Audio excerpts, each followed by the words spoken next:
5 second.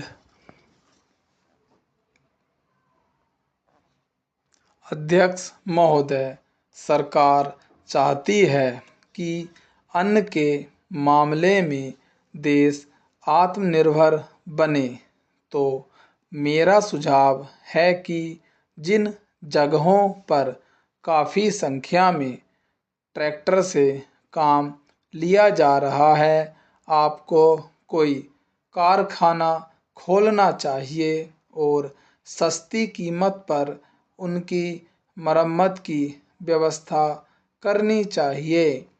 आप बाहर से ट्रैक्टर मंगा रहे हैं, मैं समझता हूँ कि यह सारा रुपया व्यर्थ व्यय किया जा रहा है। मेरा सुझाव है कि इस देश में ही ट्रैक्टर बनाया जाए। बाहर से खेती के सामान जो आ रहे हैं, कारखाने से होकर ही आ रहे हैं। इनको जहाँ भेजना हो वहाँ सीधा भेजा जा सकता है, किंतु हो यह रहा है कि पंजाब सरकार द्वारा इनको सारे देश में वितरित किया जाता है। चूँकि इनको पहले पंजाब भेजा जाता है और फिर सारे देश में भेजा जाता है, इसलिए खर्चा ज़्यादा लगता है। खर्चा कम करने के लिए, लागत कीमत कम करने के लिए यह आवश्यक है कि इनको सीधा भेजा जाए। मैं समझता हूँ कि इसमें कोई औचित्य की बात नहीं है। इस पर भी आपको विचार करना चाहिए। आपको किसानों की सहायता करनी चाहिए, उनकी हिम्मत आप ना तोड़ें। हमें चाहिए कि उनको हम सस्ते दामों पर खाद दें, बिजली दें, बीज दें और पानी भी दें।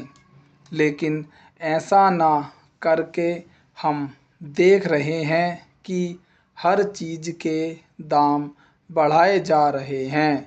नलकूप पर आप कर लगा रहे हैं, उनको बिजली नहीं मिल रही है। इस ओर आपका ध्यान जाना चाहिए।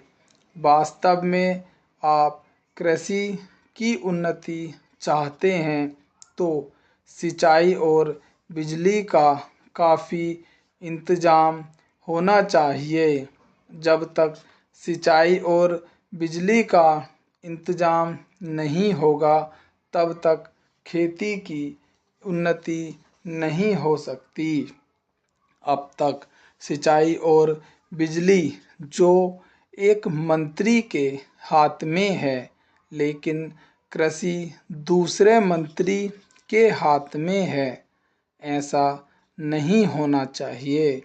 सिंचाई, बिजली और कृषि अगर किसी एक मंत्री के हाथ में हो तो खेती की उन्नति का काम सरलता से हो सकता है।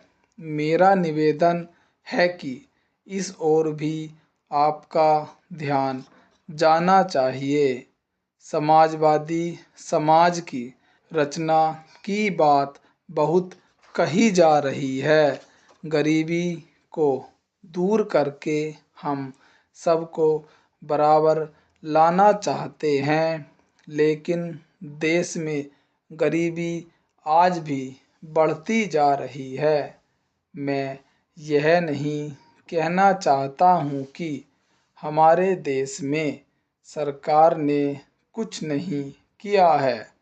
अध्यक्ष महोदय, बहुत कुछ किया है, लेकिन महंगाई बढ़ती जाती है और इस कारण से जो देश की खेती की या किसानों की उन्नति हुई है, वह महंगाई के कारण समाप्त हो गई है।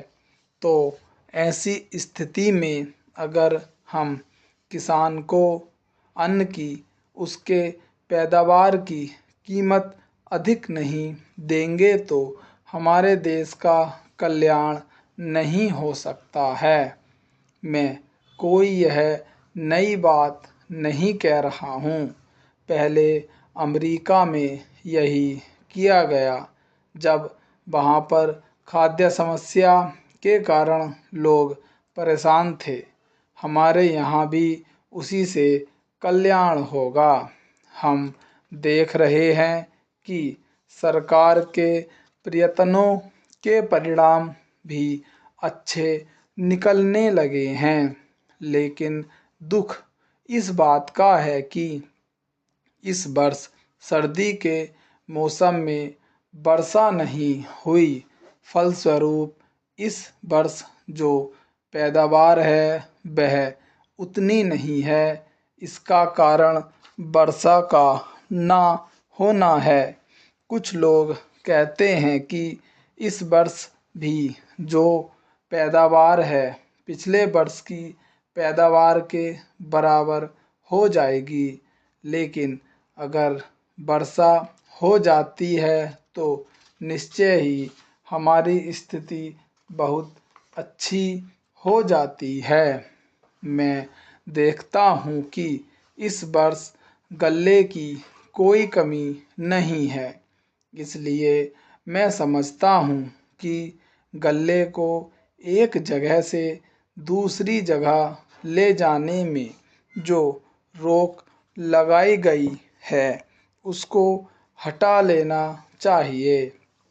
अभी हमारे राज्य में बड़ा अकाल पड़ा हुआ है, लेकिन वहाँ पर गल्ला भेजने की कुछ व्यवस्था की गई है और लोगों को गल्ला मिल रहा है। इसका परिणाम यह हो रहा है कि कोई भी आदमी भूखा नहीं मर रहा है। पिछले 2 वर्ष में कोई आदमी भूखा नहीं मरा। यह हमारे देश की सरकार के लिए बड़े ही संतोष की, बड़े ही गर्व की बात है। यदि अन्न की उपज हमें बढ़ाना है तो हमें पानी का इंतज़ाम करना चाहिए। आज वर्षा की बहुत कमी है। विशेष रूप से मैं अपने क्षेत्र की बात आपको बतलाना चाहता हूँ। 20 वर्ष पहले जितनी वर्षा वहाँ होती थी उतनी ही वर्षा आज भी होती है। वहाँ नहर भी है, लेकिन नहर का पानी वहाँ नहीं जाता है। नहर के पानी को आगे ही रोक लिया जाता है। बांध भी बना हुआ है, किंतु हमारे राज्य के लिए पानी नहीं दिया जाता है।